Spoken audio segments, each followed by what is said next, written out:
The Arts Council of Australia was established as the key cultural institution in Australia in 1968. Its role was as a specialist government organisation to promote the arts in Australia. But it wasn't to be until the swearing in of the Whitlam government in 1972 that any real sense of a national arts policy came into effect. The 70s was a period of major social debate and change. Issues like women's rights, youth culture, multiculturalism, anti-war sentiments, anti-capitalism and anti-colonialism were reflected in the debates about culture during this period. The role of the Arts Council expanded through a combination of state patronage and elite nurturing, and a comprehensive arts policy was articulated for the first time. In 1972, Whitlam stated that his government's arts policy would be guided by 4 objectives: to promote a standard of excellence in the arts, to widen access to the arts in the community, to help establish and express an Australian identity through the arts, and to promote an awareness of Australian culture abroad. Government funding of the arts increased dramatically, and Australian artists really began to hit their stride. In 1973, Patrick White was awarded the prestigious Nobel Prize for Literature for a body of work which was said to have introduced a new continent into literature. Like many Australians who have found international acclaim, White had a conflicted relationship with his homeland. He was disdainful of those who took no interest in the philosophical questions beyond what he described as the great Australian emptiness, and yet his work is entwined with the country physically and psychologically through its settings and characters. Here's what White says about Australia. It's from the Australian earth, Australian air, that I derive my literary, my spiritual sustenance.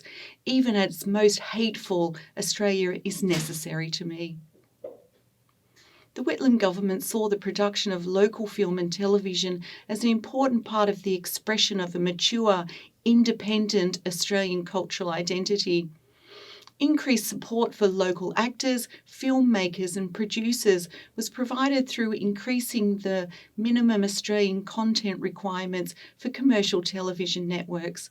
Similarly, radio stations became required to include 10% Australian artists in their musical broadcasting. Films financed by the government, such as Picnic at Hanging Rock 1975, Storm Boy 1976 and The Chant of Jimmy Blacksmith 1978 showed Australian stories with a new confidence and became very popular with audiences.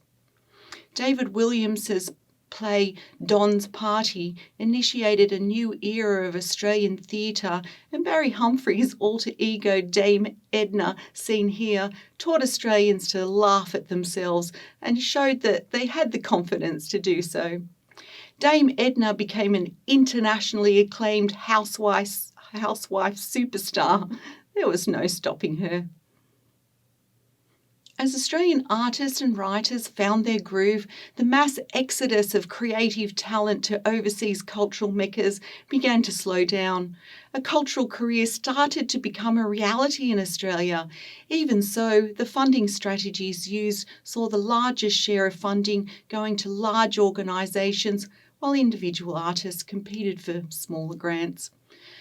One of the main large expenditures was the purchase of Jackson Pollock's $1.2 million painting Blue Poles for the recently established National Gallery of Australia in 1973. The painting came to symbolise for supporters Whitlam's progressive credentials, while economic conservatives, especially in the Treasury, regarded any expenditure on culture a waste of public money.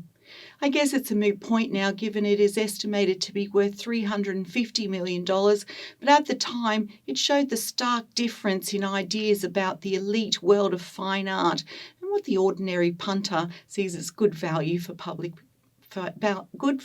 money public expenditure.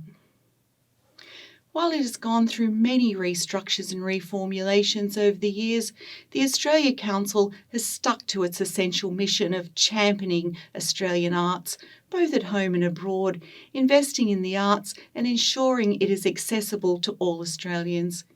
You can see from its previous strategic plan, A Culturally Ambitious Nation, that the mission to establish a unique yet internationally connected sense of Australia remains at the heart of Australian cultural policy.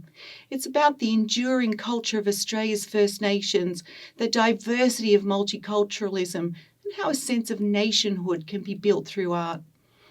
This leads into the most recent strategic plan with its theme, Creativity Connects Us.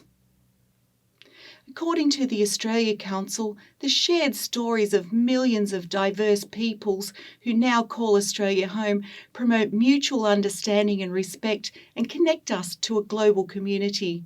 We see that the arts, what's now called the creative industries, create, recreate and reinforce ideas of what it means to be Australian, what Australian culture means.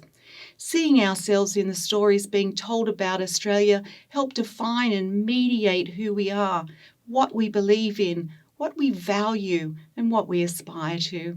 Australian culture is interculturally connected. It evolves as it interacts with other cultures. It's changeable. This means it is important for Australia's cultural institutions to redefine themselves as our connections grow. The world turns, and Australia turns with it. I'm Diane Colman. Thank you for watching.